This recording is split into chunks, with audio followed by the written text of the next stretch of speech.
Hi po! So, ito po yung ipapakita ko po sa inyo yung bahay na wala pang gamit. May mga gamit dito pero yung mga maliliit na gamit na kasya lang sa aming sasakyan. Ay, lilipatan namin. Wala pang gamit. Ayan, si Eman. So, ito yung magiging sala namin. Living room. Anyway, may kasama pala kami dito. Shout out kay Ma'am Clarine and family. So, ito yung magiging sala namin. So, ilalagay namin yung sofa dito sa side na ito. At lalagyan siguro namin dito para doon nakaharap yung mga tao. So, ang ganda. Malapad. So, ang bahay na ito ay same lang sa bahay namin na tinutuluyan, yung narerentahan namin. Pero, ang pag-orient ng ito, yung space ba, magkaiba. So, mas maging spacious ang bahay na ito. So, yan siya, ang living room. So, itong, na yan, ilalagay namin doon sa kitchen, working table. Kasi may isa namang table dyan. So, yan yung sala. Maraming mga saksakan. Merong modem dyan ng Spectrum pero babalikan yan mamaya dahil walang LAN. Ito hindi ko alam kung ano ito. Ang narinig ko is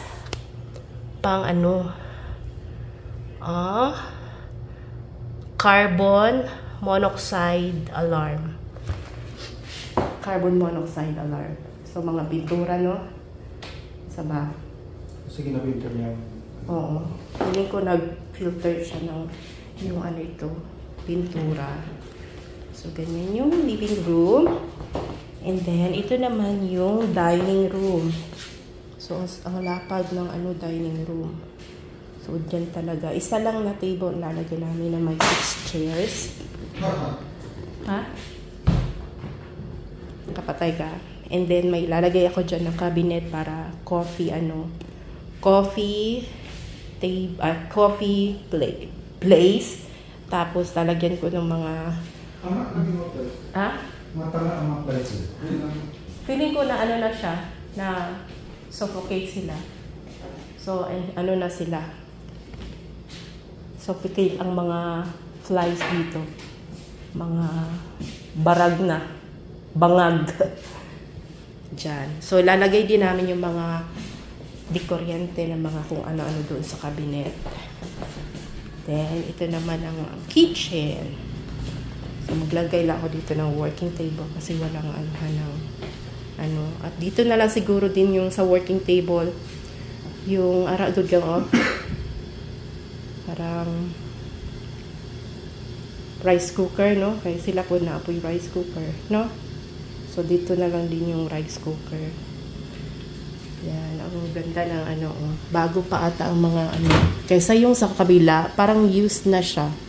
Or used talaga. So, parang bagong bili. So, nagluluto ako ng nilangkaan kasi may tutulong mamaya sa amin na maghahakot ng mga gamit.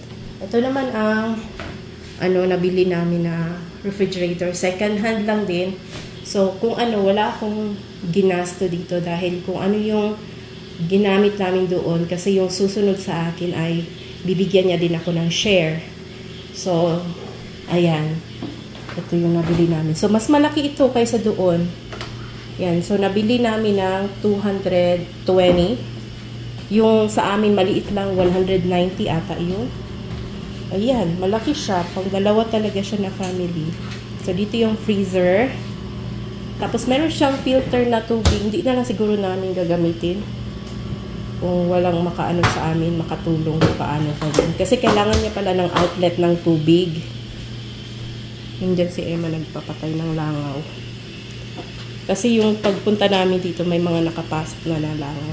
And hindi ko pa yan na-arrange. Ito yun naman yung sa fridge. Tapos, meron pa kaming mga pinatong dyan. Dapat ilalagay namin yan sa cabinet nung hahakutin mamaya. Then, ang namin ay itong side na ito, left, ay sa akin. sa amin ni Eman. At yung mga right side sa kasamahan naman namin. Pero, naglagay ako dito ng mga plates kung ano yung gusto niyang gamitin. Kukuha lang siya at mga baso. So, dito, nilagyan ko na siya dito ng kawali, ng kasirola. Tapos, dito, may nilagay na ako ng kutsilyo. Maglalagay pa ako dito ng ipapahiram na sandok. Tapos sinabihan ko siya magdala ng kutsara kasi wala kami kutsara.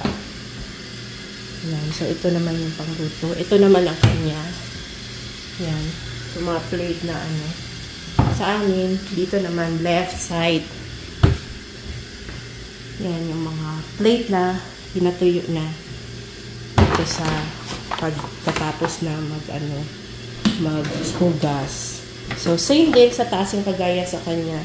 Dito nilagyan ko ng mga kutsara, sandok. Maglalagay pa ako ng sandok doon sa kanya. Dito yung mga ziplock at mga foil. Dito naman, ito para doon yung sa cabinet na isa. Nilagay ko lang muna yun dyan. Then ito doon yan sa fireplace ilalagay. May juicer din dyan sa fireplace. Di ba ba ito dyan? Sa cabinet. Hindi na sila kaan? Hindi na ako sila ito. Kumana sila? Magsimba pa mga sila? Kaya pag man sila. Okay. Then, ikaw lang mag-chat. Ito naman yung pantry. So, naglagay pa ako ng mga ganyan dyan. So, kanya, right pa din sa kanya.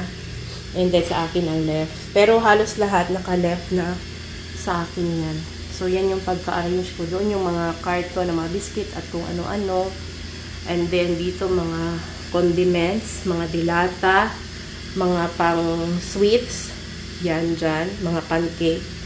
Then dito mga flour, mga pang baking. Doon kahit ano-ano lang, so ililipat ko pa yan dyan yung mga iba. Dito yung bigas. And dito sa kanya, kaya ililipat ko. May mga, ito mga bagoong bagok, pinakurat, bulad. Ay, yung gatas ko doon yan dapat sa cabinet na mamaya deliver or kukunin. Then yung mga pasta at noodles at yung lamas. So yan yung aming pantry, 'di ba? Malapad masyado siya Tsaka hindi magulo. Yung sa namin magulo kasi doon ang lutuan, then doon din kami naglagay ng aming may langaw pa Doon ang lutuan, doon din kami naglagay ng aming dining table, takas. Nawala. Doon din kami naglagay ng dining table, so magulo yung siya. Kaya ito malapad siya. Then, dito naman yung aming laundry area. Sabi ni Emma, mabaho daw. Kasi yung kinuha na Yan. Meron din siyang ilaw.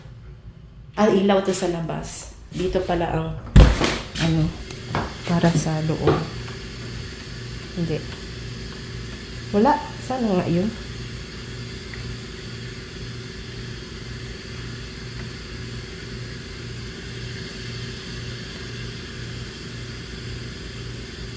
Hindi ko alam saan. Parang dito din, pero i-ano pa siya. Ganun. Hindi yung gitna. Hindi na. Mamaya na. Ayan yung washing. Ayan, grabe masyado. Thank you pala kay Pastor, kay Sir Mike. Sila po ang naghakot. Papunta dito. So, hindi ko pa ito alam paano anuhin. Paano ang nito? Operate. Paano nga ba? Hindi ko marunong paano pag-operate nito. Aralin ko pa ito. Dito ang So, ganito. So, siya? Ito yung washing machine. Siguro ito. Paano maglagay ng damit dito? Nabasag kaya ito doon sa paghakot.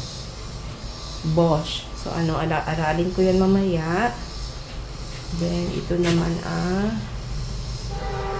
dryer.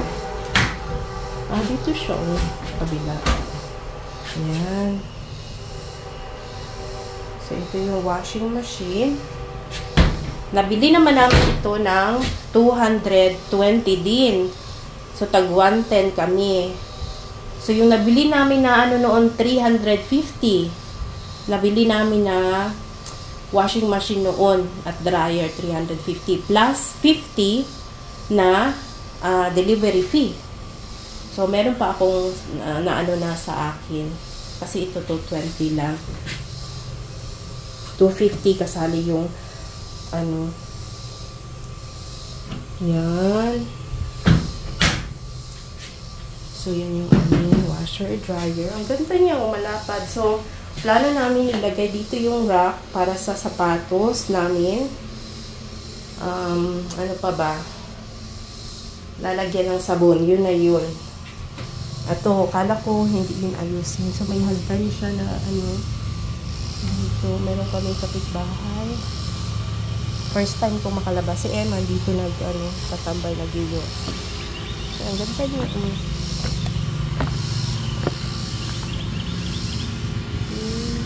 Ito yung marinig nyo na ano.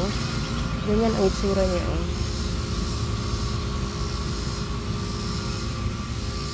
Oh, ganda siya. Yung surroundings namin. Yung hagdan siya.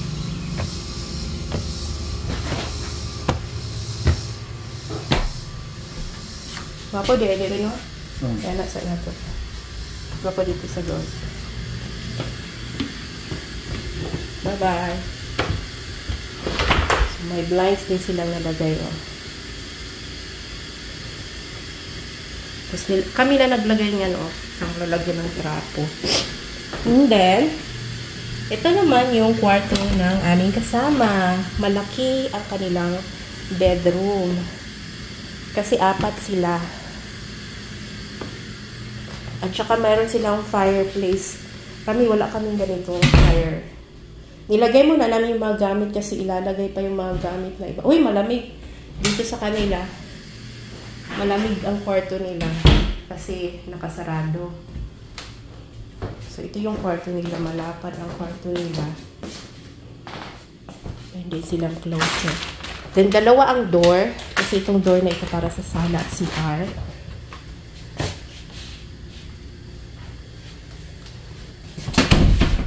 So, ito, mga tinambak muna namin yung mga gamit na nandyan. May ilaw dito na ang ilaw ay yellow.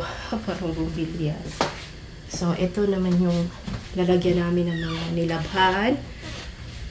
Ayan. So, siguro, hati din kami. So, sa amin yung sa taas siguro. Kasi may mga sila may mga bata na maliliit. So, para maabot nila. So, kanila itong gitna siguro. At sa amin yung sa taas. At yan, pwede ba dyan sa ilalim. Then, ang ganda ng kanilang banyo. Yan.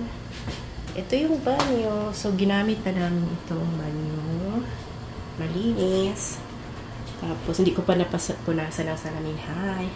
Tapos, meron siyang ito. Pag ano mo ng ilaw, automatic na din ma-on yung exhaust. So, ganing tawagan aga? Ayan. Tapos, may ilaw din dyan. Exhaust fan. Ayan. Exhaust fan. Then, meron siyang dito. Secret. So, paghatian na din namin yan. Kasama namin. Ayan. So, again, sa amin ang left. Kanila yung right. Then, dito nilagyan ko ng mga panlinis ng CR. Dahil nilagyan na namin na ito. Hindi yan kasama. So, ito dahil kulang pala siya ng isa pa. Pero okay lang. Hindi naman nababasa doon na part. Uy, may langaw pa!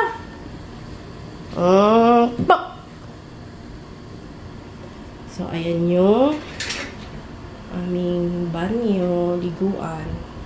So, yung dati maliit. Mas maliit yung aming banyo dati. As in, mas maganda pa yung CR ng kasama namin na share sila. Ganito din ang kanila at mas malapad pa ng ganito. So, sa amin yung sa dati pa, maliit siya. Tapos, merong yung aircon nandoon sa paan namin. So, mas mabuti ito kung nandyan siya. Tapos, may lagayan na siya ng tissue. At maganda yung lagayan ng tissue. Oh. Parang pang 5-star hotel. Lalagyan na. So, mas maganda yung mga ginamit nila na materials. At naka-tiles siya. Doon is naka-wood type. Parang wood type. Yan. So, ang ganda, diba? And lastly, sa aming bedroom. So, ito yung aming bedroom. Yan, tama lang sa aming dalawa. Mas malaki talaga yung kwarto nila. So, dito ang ilalagay namin yung bed. Tapos, ipapasok namin yung cabinet. Na cabinet kasi yun na nilalagyan din ng damit ni Eman. Tapos, meron kaming ilalagay.